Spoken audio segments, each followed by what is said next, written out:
obviously you'll be hearing from him shortly, so thank you very much, Governor. We have Assemblyman Jim Cooper, who is well-known in these parts, and we appreciate all of his support. Same thing we can say for Dr. Richard Pan, a local senator. And we have a couple of folks we don't get to interact with as often, but we're glad to have them as well. The Assembly Speaker, Anthony Rendon, and Senator Pro Tem Tony Atkins. So again, very, very excited to have everybody here today, and the Governor is going to share some exciting news about an announcement. The work is moving forward with bringing our kids back to school. In Elk Grove Unified, we are very excited to have a plan in place that will be bringing our kids back coming in March, and we're doing the work, and we're set and ready to do that, so we appreciate that work very much. I do want to note there's been a huge disruption in all of our lives, and you know there's been a huge disruption within our schools. But I will say we've learned a great deal. We will not be the same Elk Grove Unified when we open in March and moving forward as we were in January. We're going to be better. We've learned a great deal. The other piece I want to make sure I'm clear about is we're moving forward because of the relationships we have with our labor partners. We have 7 unions/employee organizations that work with us on a regular basis, and their cooperation, their leadership, along with our Board of Trustees and my cabinet, who's worked tirelessly since March, are all the reasons that we're able to move forward. We're here about equity. We're about serving all kids, and we're going to do everything we can moving forward to make sure that happens. So again, excited to have you here with us at Franklin Elementary School in Elk Grove Unified, and I'm very happy to introduce Assemblyman Cooper.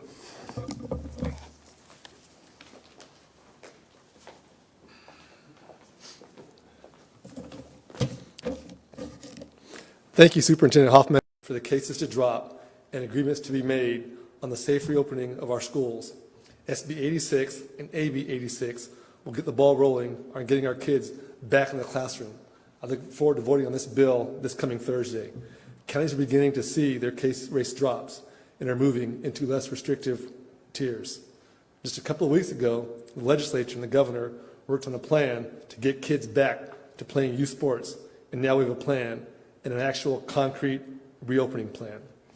As we know, California is a large and diverse state. AB 86 and SB 86 provide important local control and will allow school districts to develop their own plans designed to meet their unique needs and will incentivize them to reopen sooner rather than later. The proposal will also include much needed additional funding for all our schools to help them address lost learning time and learning challenges caused by distance learning. I'm especially supportive that this funding, our students deserve all the resources we can provide them, providing additional academic support, reducing class size, and summer school where necessary, and help our students regain much of what they have lost during this pandemic. All in all, parents can now take a sigh of relief in knowing that the Legislature and the Governor are working to get kids back in the classroom in a safe and healthy way for both children and teachers. Next up is Senator Dr. Richard Pan.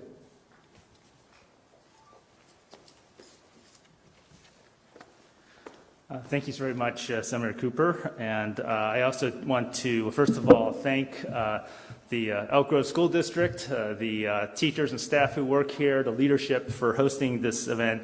I know that it wasn't quite a year ago when this school district had to take steps to protect the students and the people who work here to initially close the school district, but then brought it back for distance learning, and certainly something that people have continued to work on to be sure that kids are able to learn. So we're not really talking about reopening as much as we're talking about trying to get back to in-person learning. So again, I represent this area, but I'm also a pediatrician, and I know as a pediatrician that students have been suffering. Distance learning has been a huge challenge, in addition to the challenges of being able to, whether you have Wi-Fi connection or your parents may be essential workers and other types of challenges. And then of course for the teachers to have to try to change the modality of their teaching. We also know that students, children have been suffering with anxiety and depression and other types of things related to being isolated and the challenges of the pandemic. And so it was very important that we work together to try to bring back in-person learning in a safe manner, because we also need to understand that our teachers and staff who are involved in both the teaching and care of students also have families. They themselves may be at risk. They may have members of their families at risk as well. And certainly I know that hearing from them and from parents that they want to be sure kids get educated. And that's why what we're doing here today, what we're announcing here today, is so very important. It's so very important that we try to make up for the delays that have happened because of this pandemic, despite the best efforts of our educators to try to keep our students on track, despite the best efforts of parents, of pediatricians, of mental health workers, others, to try to get our students to a place where they can continue to move forward, that we can address the mental health issues that have arisen and other types of challenges that have arisen as well. And so first of all, I want to thank the governor. I know that his office had reached out to my office way back in even November and talked about what could we do to try to help our students to get them back. And, you know, at that point, the cases were still rising, right? They were rising through the holidays and so forth, but that work was ongoing. And certainly I want to also thank my colleagues in the state Senate as well as the state assembly. And it's been a challenging discussion. And the challenge isn't because people don't want to try to do the right thing. Everyone's trying to do the right thing. They want to help the students. They want to be sure we keep things safe.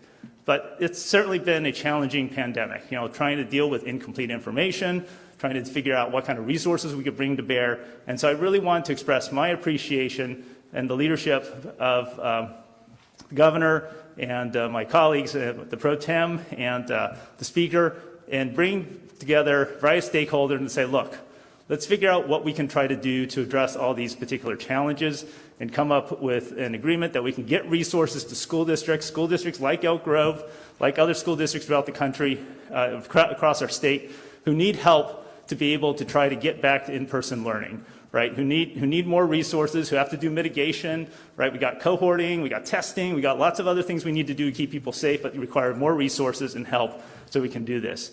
So again, I'm really thrilled to be able to be here to say that we have a plan, we are getting those resources to school districts, and we're going to make this happen. So with that, now I want to invite a champion for education, my good friend, Speaker Anthony Rendon. Thank you.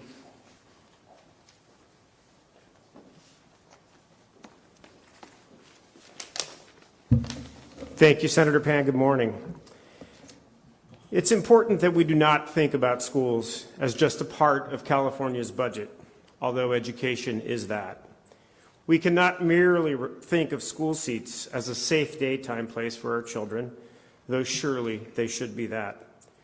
We must not reduce education to a prerequisite for earning a living, although it can be that too.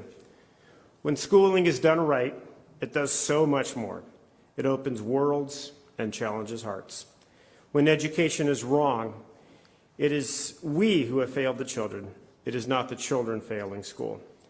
I know because I was once a student who barely made it through. The schools did not have what I needed, and that's why I care. Today's press event is about more than turning keys and reopening classrooms, and it is more than just a return to schools that are safe. Our plan is also geared toward providing schools the resources and the incentives that they need and to ensure that education can be all things for every child in California.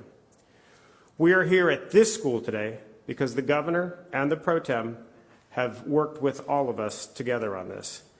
Together, we were all determined not to fail California's children. The shared commitment to children of Gavin Newsom and Tony Atkins allowed us to get to this point. Governor Newsom came out early with a thoughtful approach to quick and safe reopening.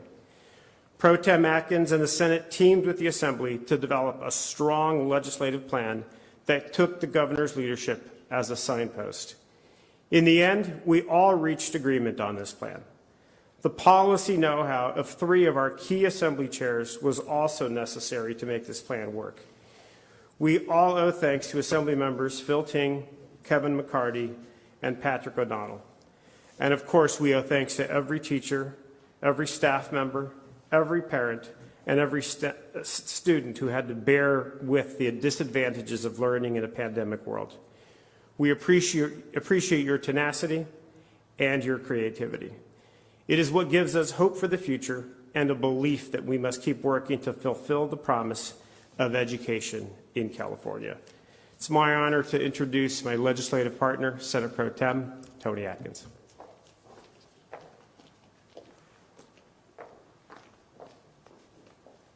Well, thank you, Speaker Rendon. It is good to be with you again. We haven't spent so much time together since we served together in the Assembly. And it is good to be here with all of you. Superintendent, congratulations. This is a model, absolutely. An incredible school district. Your partners obviously worked very hard to be where you are today, and this is a beautiful school. I'm thrilled to be at Franklin with my colleagues. You know, I have to say, you've heard it before already, so as the fourth or fifth speaker, what left is there to say? Except we have all been working diligently to get to this moment. As if weeks weren't enough of conversations, the weekends have been filled with yet again thinking we're close, getting there, making sure that we do it right, that we cross those T's and dot those I's. And, you know, that sounds like a phrase, but what that means is exactly what my colleagues have already expressed. How do we respond to administrators and managers in the schools? How do we respond to support staff that serve the meals and provide the support services, the custodians? How do we respond to parents who want their kids in school, and yet when you look at the data and you see that some of the schools, the kids have not returned, and that's because the parents are concerned. They want their kids in school, but they're also concerned about kids' safety. The teachers want to be back teaching. Some of them, many of them, are over the age of 65. Some of them, as the speaker said, and my colleagues, are taking care of vulnerable family members, teaching their own kids. So it's important that we get it right. When we talk about crossing T's and dotting I's, that has real implications for real people on the ground every single day. So that made this very difficult. You cannot reduce any of this to a couple of sound bites. There is absolutely no way. And much like Mr. Speaker, you know, I was one of those kids. I was a latchkey kid. My twin sister and I had to get to school every morning on our own, age 7. A couple blocks away, but, you know, it's a long way when you got short legs. You know, we had to get to school. We went to the breakfast club in the morning so we could have a meal that somebody provided to us. I'll never forget the cinnamon donuts. They were my favorite. Schools are an important part of our psychological, our academic, our mental life. I told the governor as I came in, I don't think I can reach that basket. I spent many years playing basketball in middle school, high school, and college. Sports, important component of what we're doing. We have to get it right. And we are rowing in the same direction. Finally, I think we are at the dock, together, unified. And like my colleague, my legislative colleague, Mr. Speaker, I want to thank some folks as well. Every weekend, the budget chair in the Senate, Nancy Skinner, the sub-1 chair for education, Senator Laird, obviously the policy chair, Ms. Leyva. We worked diligently with the counterparts that Mr. Speaker mentioned in the Assembly to make sure that we took the proposal that the governor brought to us and we put our imprint on it, because we every single day are talking to all of those people I mentioned earlier. The school districts, the superintendents, the managers, the teachers, the parents, the support staff, and the kids. I watched the governor grill one of the little ones outside on what she was learning. You know, and then there's the learning loss. You know, this is $6.6 billion. And we'll give you all the details, how it breaks down, where it goes, when it goes, what the incentives are, what the bottom line formulas are related to the local control funding formula. We can answer all of those questions because we've taken the time to get it right, we hope. And yet we got to be prepared for the next pivot or the next thing that comes our way. We have to be prepared for that so that we respond to the people that we are responsible for, that we are all responsible for, and we will, because we are not done. We cannot make up the time, not really, not physically. We cannot turn the clock back and make up the time that our kids, our young people have lost. So we're going to have to make up for that in a different way. And that's part of what some of this funding can do. We need to heal, and we need to heal together. And we need to do it understanding that our work is far from done. But this today is a good place to be. A good place to be. And with that, I want to turn it over to another one of our incredibly dedicated leaders, someone who's been living this every single day for a year, and that's our great Governor, Gavin Newsom. Thank you, Madam Pro Tem, and Mr. Speaker and Senator and Assembly Member. I'll brag on in a moment, but I want to just begin appropriately by thanking the Superintendent Hoffman, and all the bargaining units that are here, and the spirit to which the Superintendent invited us, the spirit to which brings us back to a school district that in many respects reflects the bookmark that has been this pandemic and the last year. This was one of the largest school districts to announce closure close to a year ago, and now it's one of the largest school districts to announce its reopening less than a year later. And it's demonstrably because of the superintendent's leadership, the incredible support of the school board, the paraprofessionals, the classified employees, all of the bargaining units that work together across differences, small issues, large issues, committed to a process, committed to one another to build trust, build capacity, and ultimately get to where we are today. This is one of 35 counties in the state that has already been providing vaccinations as a priority to their educators. That is also encouraging, and as a construct, they are already well on their way to providing most of the educators in this district at least that first dose. Today marks more broadly a commitment for the state of California across the spectrum in all 58 counties to provide at least 10%, a minimum of 75,000 doses we are setting aside for our educators, for our school employees broadly, all up and down the state of California. On Thursday and Friday, we'll actually be utilizing the two large FEMA sites, Thursday and Friday in Southern California and in Northern California, as educator days exclusively to provide even additional vaccinations. Those don't come out of the 75,000 allocations. Those will be additive. It's just a commitment, our resolve to prioritize our educators as we're prioritizing our most vulnerable, our seniors, and those in congregate care facilities, skilled nursing facilities, and the like. 9.1 million now vaccinations have been administered in the state of California. Positivity rate that should make everyone feel a little bit more positive about where we are and where we're going, down to 2.3% today. And that's based upon a pretty healthy 243,000 tests that were conducted as part of the reporting period. 3,500 cases. Just remember, 6 weeks ago, we were announcing over 50,000 cases of COVID, 3,500 cases just yesterday. Hospitalizations and ICUs coincidentally down both over a 14-day period, 42.1%. So things are moving in the right direction. Things seem to be stabilizing. We're seeing vaccinations increase. We're seeing the positivity and case rates decrease, though we are seeing a little bit of a plateau, and one needs to be mindful of that as we begin this transition to in-person instruction, as we begin the transition to safely reopening our economy with the appropriate modifications. But you can't reopen your economy unless you get your schools reopened for in-person instruction.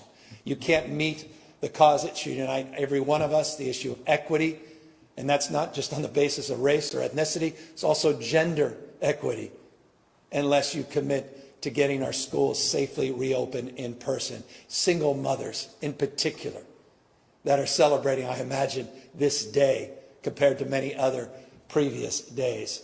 So many of our kids and caregivers are celebrating this day because we all are united around coming back safely into the schools and helping with the socio-emotional supports that our kids so desperately need. As the Pro Tem said, this is a $6.6 billion commitment, $2 billion specifically for grants to help with in-person instruction. Those are grants that can provide more PPE, though we have set aside 3 months of free PPE, for ventilation, for spacing, for issues related to health and safety. $4.6 billion of the $6.6 to deal with reimagining the school year, giving districts flexibility, looking at school days, looking at intervention, deeper intervention to address kids' wellness, to address their needs as it relates to community learning hubs, address learning loss as the districts see fit, including potentially extending the school year and moving the school year into the summer. $4.6 billion of that $6.6 provides for that flexibility. We incentivize opening up our schools by providing real resources to do it.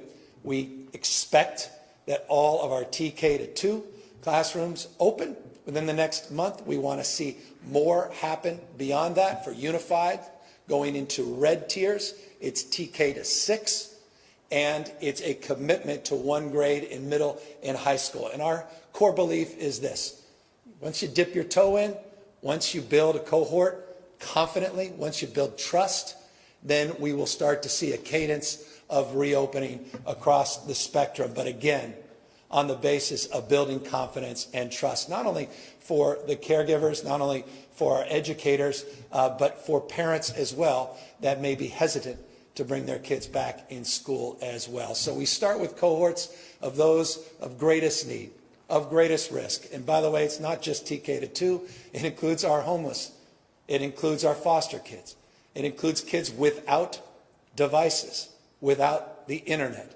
It includes kids that are English as second language learners. It includes the needs, most special needs, including IDD and physical disabilities. That's the commitment. That's our priority. We want to see this happen all across the state of California, and that's what this package provides. So I couldn't be more pleased and proud of the spirit that brings us here as well. Not only the spirit of the superintendent and this district, but also the spirit of leadership.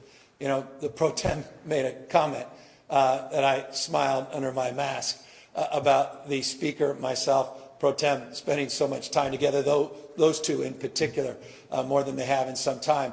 And it's right to just reflect in the last 5 weeks what they have accomplished as it relates to moratorium on rental evictions, as it relates to providing $2 billion of additional grants to our small businesses, to provide billions of dollars to 5.7 million Californians in direct relief checks, $600 checks, to support childcare broadly, $400 million as part of that $7.6 billion deal to help support these efforts, including reopening schools. And of course today, this framework on getting our schools safely reopened. So I'm proud of their leadership. I'm proud of their incredible collaborative spirit.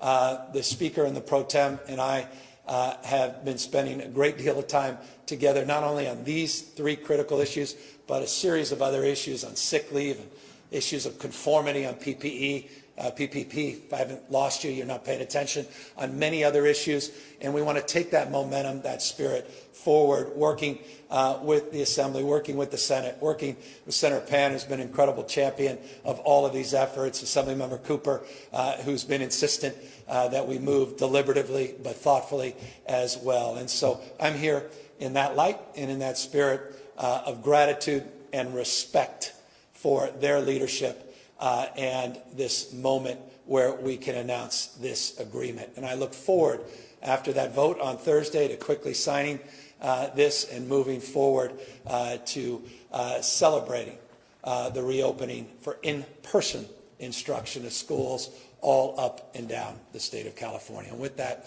we're here, all of us, to answer any questions.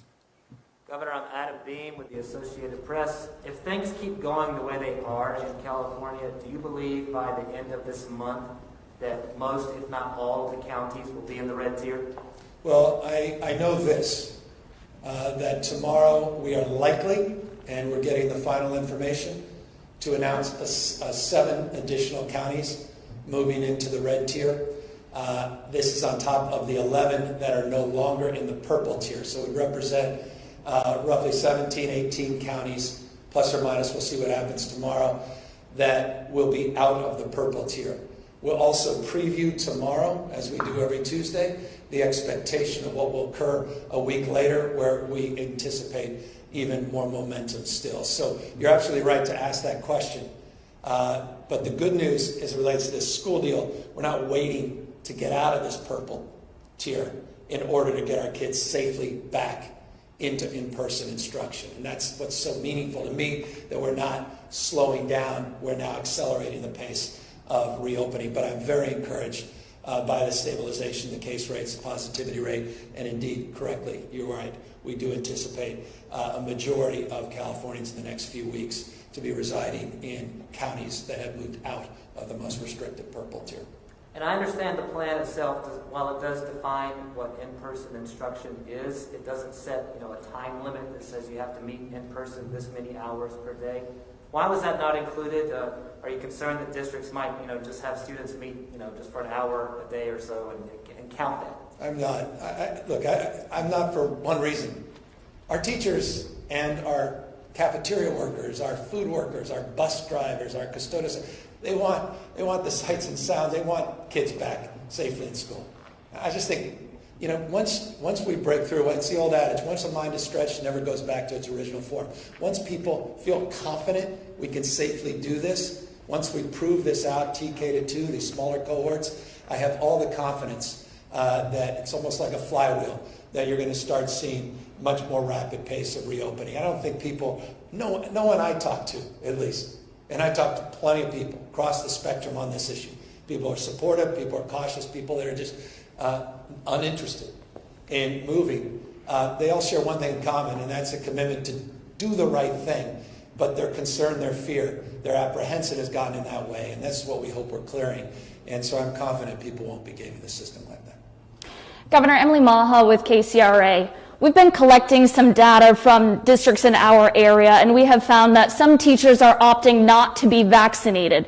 Do you believe that educators should be having in-person interactions with students, especially in districts where social distancing may be a challenge?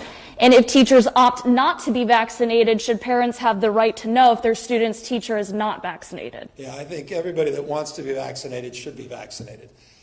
We do not think vaccinations are a prerequisite to safely reopening our schools. That's not my opinion. That's the opinion of the CDC, Dr. Fauci, the opinion of educators and experts around the globe, including the opinion of President Joe Biden. And it is the opinion collectively of the legislature, at least on the basis of the agreement we're making today, that we can move forward safely in reopening before that 2-dose has been administered. That said, we're mindful of the imperative importance of building on the success of 35 counties that are already administering vaccinations. And today, again, I'll remind you, today, March 1st, starts the day we're setting aside a minimum of 75,000 doses to those teachers and educators. It's not just teachers, educators, school staff that choose to get the vaccination.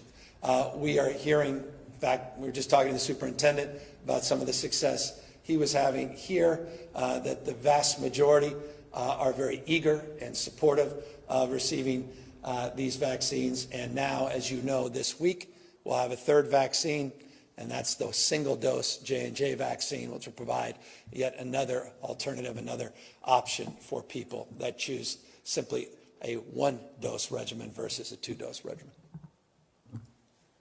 Hi, Governor. Rachel Bluth from Kaiser Health News here. I have a question for you and for some of the legislative leaders here. This compromise is obviously a big compromise between your office and the legislature. A lot of members have been feeling a little sidelined this year about the legislature's role in dealing with this pandemic. To my knowledge, this is the first time that the Senate Assembly have had any input on vaccine distribution. Could this signal kind of a change going forward to have more input from the legislature, and what could that look like when it comes to vaccines? I'm for more voices and more choice in terms of access and tiering as it relates to prioritization of vaccinations, and I'm very grateful that the two leaders are here and have been counseling us, advising us, and coordinating with us on many of those efforts, and certainly codifying some of the prioritizations for teachers in this legislation, which you're right is very significant.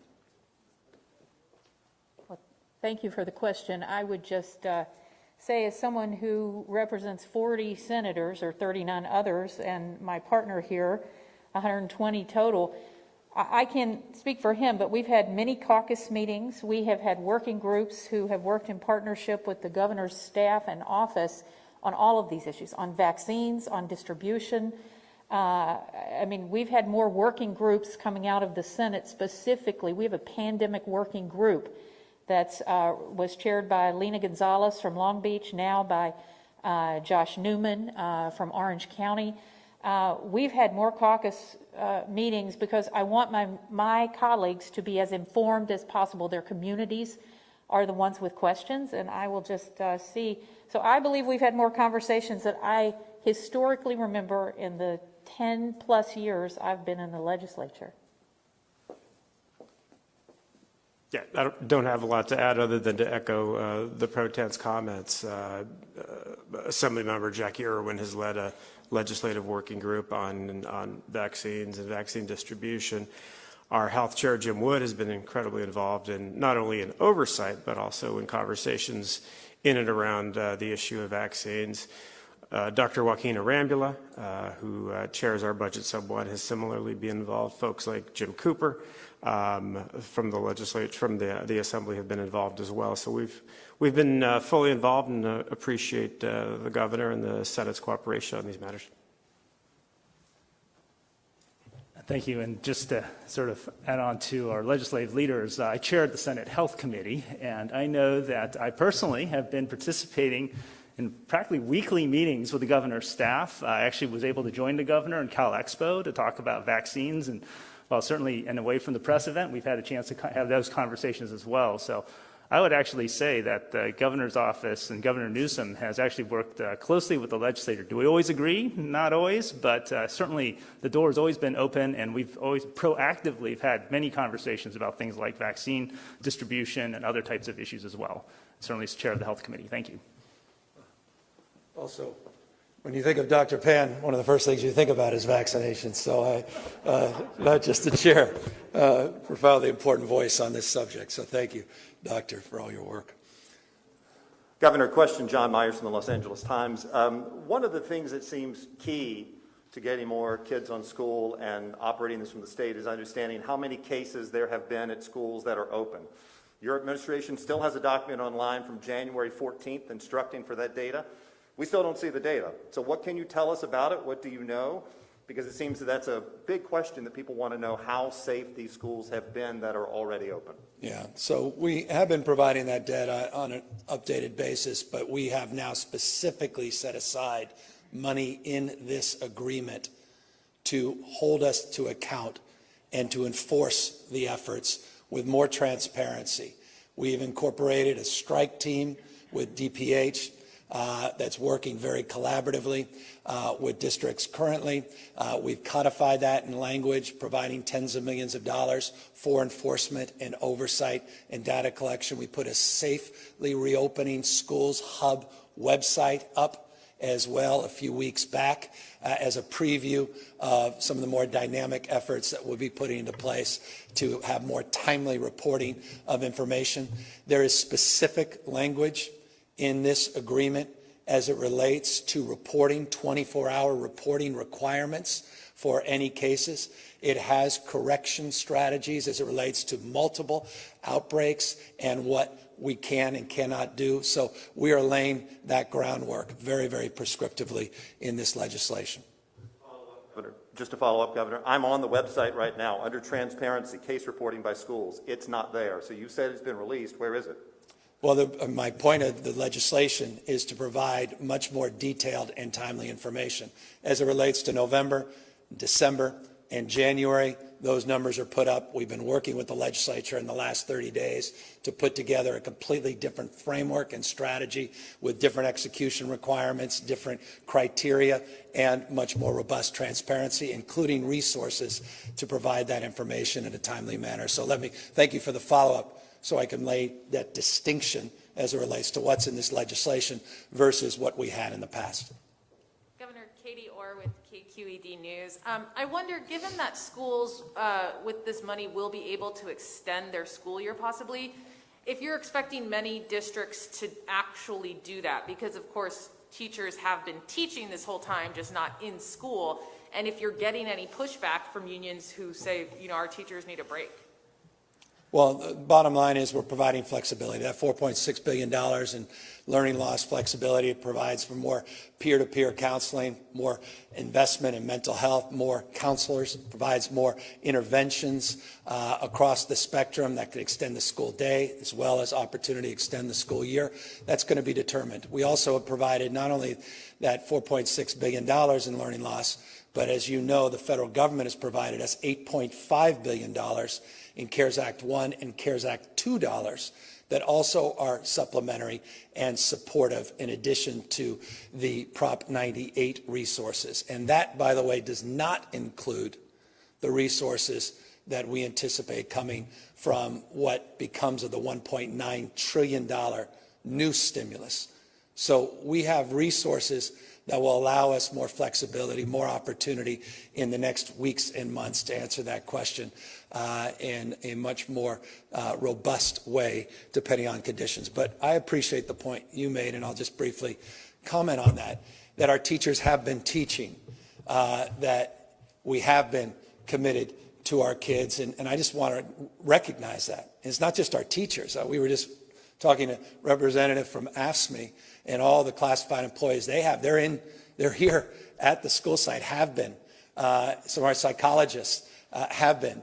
Some even doing knocks on doors and meeting kids in their homes. So one does need to acknowledge the hard work that has been done under these very challenging circumstances with distance learning and some in-person learning that has been occurring across the state for many, many months. So the issue of exhaustion, obviously that issue, like so many issues, is a meet confer issue.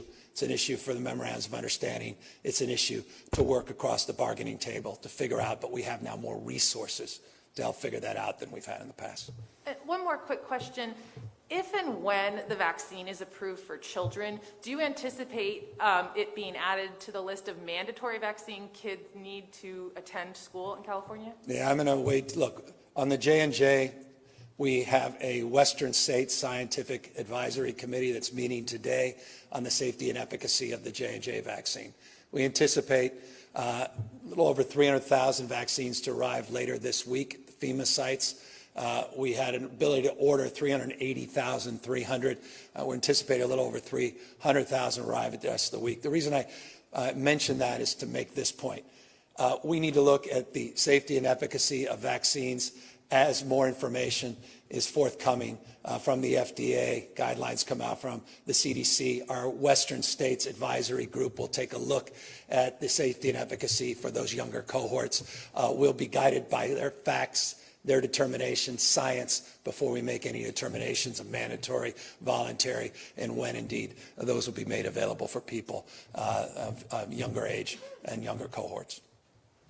Hi, Governor. Renee Santos with CBS 13. The question I have is, what conversations are happening right now when dealing with teachers, educators who refuse to go back to work simply because there are health risks that they're worried about, concerned about? Yeah, I mean, obviously, we're going to be sensitive to that. And look, no one's compelling anybody. We're creating conditions where we expect in-person instruction. We're going to provide supports, supplementary supports. But people have compromised immune system, people that are not comfortable going back in, be it teachers, be it paraprofessionals, be it classified sports staff, be it kids themselves. For whatever reason, conditions. Obviously, we're going to be sensitive to all of those issues. And that's why we're providing in-person grants, $2 billion to provide flexibility. And that flexibility is not just ventilation. It's not just PPE. It's not just sanitation. It's also personnel to help address those concerns as well. Second part to that question, Governor, do you anticipate districts then having to look for substitute teachers to fill that void until, numbers progress and teachers start feeling more comfortable in classrooms? Yeah, well, that's the whole purpose, again, of this agreement, is to provide flexibility, provide resources that otherwise didn't exist, so those determinations can be made in 1,050 school districts up and down the state of California. Hi, Governor. Alexi Casa from the San Francisco Chronicle. Two questions for you, if you don't mind. The first is, what role, if any, have district superintendents and teachers unions played in helping negotiate this deal? Because obviously it will be dependent on them reaching agreements to actually reopen under this framework that you've come up with, and the last couple of frameworks that were proposed by the legislature or your administration were pretty widely panned. And the second is, to your point about the plateauing of of coronavirus cases, the CDC expressed concern today about that as well. So are you looking at delaying any kinds of reopenings or anything like that, given that plateauing, in order not to put things like school reopenings at risk? Well, on the second question, we'll be making more announcements on that in the coming days. As it relates to the first point, I'm very proud of the work we did together, and broadly, it's been embraced. The framework of this agreement has been embraced and has been within the architecture that was originally advanced, and so legislature as well as what we put out. So as it relates to the details, we worked through those details and worked through them in the spirit of collaboration and cooperation with all of these groups, an alphabet soup of groups. Trust me, there are groups and their groups. We had meeting, conferring back and forth, superintendent, county, local, principals, teachers, people represented, not represented, private, charter, the whole spectrum was part of the agreement, and that's just on our side. I can't imagine what the legislature also incorporated in terms of their own, and then each member had their own districts with their own district issues that I'm sure came directly to their doorstep, trying to incorporate those issues. So we tried our best. Look, there's no other school system like this in the country. It's the largest school system in the United States. Second largest school district itself is just LA alone, which is larger than many states, just that district. So it's a challenging environment, and people navigated, I thought, quite well. And over the course of the last number of weeks, I think we saw the opportunity to be where we are today. So you're saying that you do have that buy-in from those large districts and large teachers unions, that I'm you sure expect they'll actually move forward? Yeah, I'm sure you'll find some people that will have strong opinions. Look, the bottom line is we created a framework that we believe is consensus. That in consensus doesn't mean everybody is happy. That's part of the negotiations, part of the process. You couldn't get consensus in days that are perfect, with an abundance of everything and no concerns around health risks across any spectrum. So the bottom line is this was done with the spirit of collaboration, bottom up, not top down. And what we presented and what we worked on as legislature really was the collective wisdom of all of these superintendents, all these meetings and groups that helped inform our decision making. And frankly, that process began a year ago. It didn't just start a few months ago. We've all iterated throughout this process of understanding and growing in appreciation and empathy as it relates to the dynamics that are constantly unfolding. Hi, Governor. Nicole Nixon with Cap Radio News. I'm just wondering if you can talk a little bit about how hybrid learning factors into this deal. Are you leaving that up for school districts to decide for themselves? Asking because surveys have shown that many parents of color are more wary of sending their kids back to school, want to see all teachers vaccinated before that happens. Yeah. No, the answer is absolutely. I mean, the whole framework around learning loss, we're just in, it was, the pro tem made the point. I mean, we can get in the deep dive in terms of the equity framework on LCFF, which by definition is an equity frame, the Title I equity frame, which is part of the first CARES and the second CARES Act, by definition an equity frame, the work we did last year on the $5.3 billion on learning loss, which 81% of that was around a deep dive in the equity frame to address the anxieties, particularly for some communities as it relates to going back in person, but also providing supports as it relates to the frame of your question on distance learning, hybrid learning, and different models of engagement. And so that's the whole idea here. It's flexibility, but baseline accountability, much more transparency, much more data collection, much more aggressive framework on enforcement, a new hub that will be provided as schools reopen with information that will be much more navigable, much more available, not just in the media with respect, but to parents most importantly. And that's the commitment we made to each other and to the letter of the commitment that's represented in the legislation as well. Hi, Governor. Mackenzie Mays with Politico. On the point of teacher union support, would you ever get to the point where you would mandate that schools reopen? Say we get to the next academic year Is that something you would consider like states Florida and Texas have? Yeah, we want schools to safely reopen, period, full stop. I've been saying this for months. Said this when we announced the original framework in December. I've been saying it even prior to that. So we want schools to safely reopen. We believe they can safely reopen. We believe the data and the science bear that out. We believe what the CDC has been saying. We believe what Dr. Fauci has been saying and President Biden has been saying. We believe that we can do this. And now with additional supports, we have more confidence that we can do it with more granularity, even more safety protocols than we otherwise could have afforded on the basis of not having these additional resources and flexibilities. So we have all the expectation that schools will be safely reopened across the spectrum come this fall, and we certainly look forward to tremendous momentum over the course, not just the next month or two, but notably in the next few weeks. This district's a perfect example of this. They're not waiting till the end of the month. They're starting to move forward much sooner than that. Hi, Governor. Sophia Bolag with the Sacramento Bee. You alluded earlier to the PPP loan conformity that you and the legislature are working on. Maybe I shouldn't have done that. I'm wondering, in addition to that, are there other aspects of early action that you're planning? And also, I'm wondering if you can address why state worker cuts that were implemented last year have not been part of your early action plans with the budget. We're working, and all I can say, and I can truly back off now and have the two leaders speak, but we're working on the PPP issues. We're working on sick leave. We're working on a number of other issues, and we're working through. That's part of our broader budget conversation, and I can assure you, working with our bargaining units, we're having those conversations very robustly. And can you just address why, those state worker cuts, restoring those, weren't part of your early action proposal? A lot of complexities, and I don't want to socialize them right now, particularly because we're working with those bargaining units to address those issues. Is there a possibility that those will be restored earlier than just the budget in June? We continue to work with the bargaining units. We're going to work with them in a collaborative spirit, great respect and admiration for the bargaining units that really stepped up last year to address a $54.3 billion shortfall. It's not commonly known, and I love the third follow-up because it gives me an opportunity to say this. It's not commonly known that state employees took a 9+% wage cut last year to help support our most vulnerable Californians, to help us close that deficit. I don't know many states can lay claim to that across the spectrum, and that was very meaningful.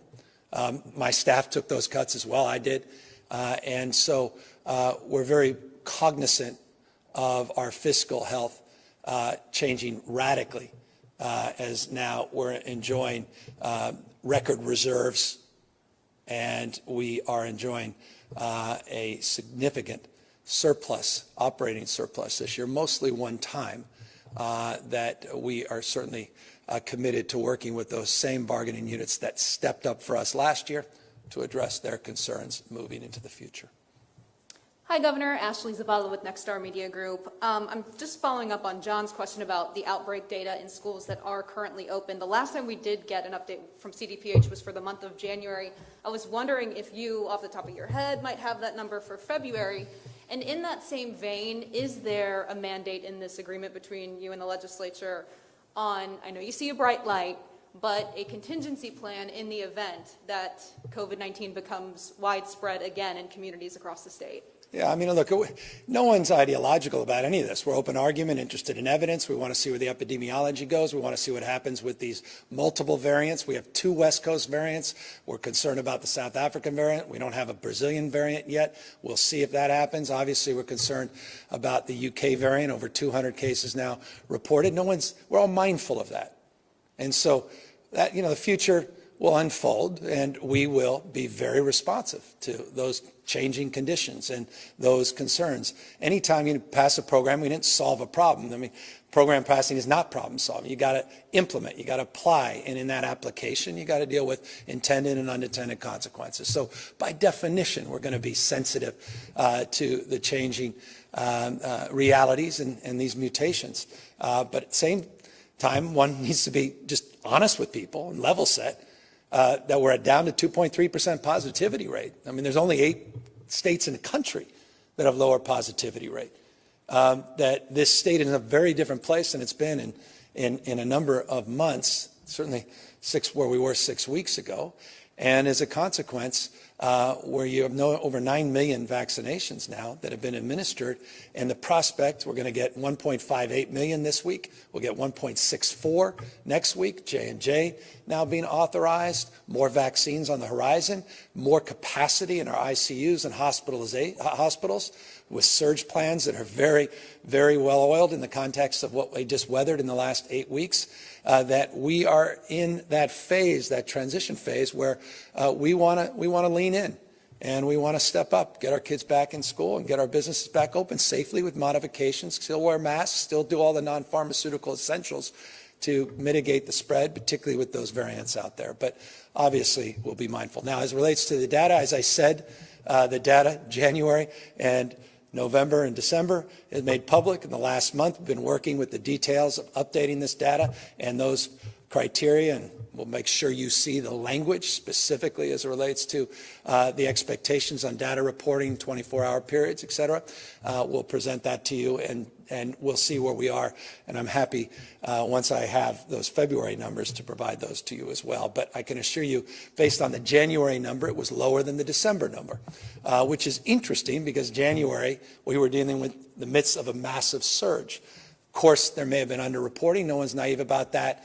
And obviously, that's foundational in this legislation. The Speaker and the Pro Tem demanded that we had higher accountability thresholds, higher reporting expectations, and they were right to demand that. With that, thank you all very much. Wonderful to spend time, and I'm looking forward to a press conference when everybody else gets all the questions. Take care, everybody.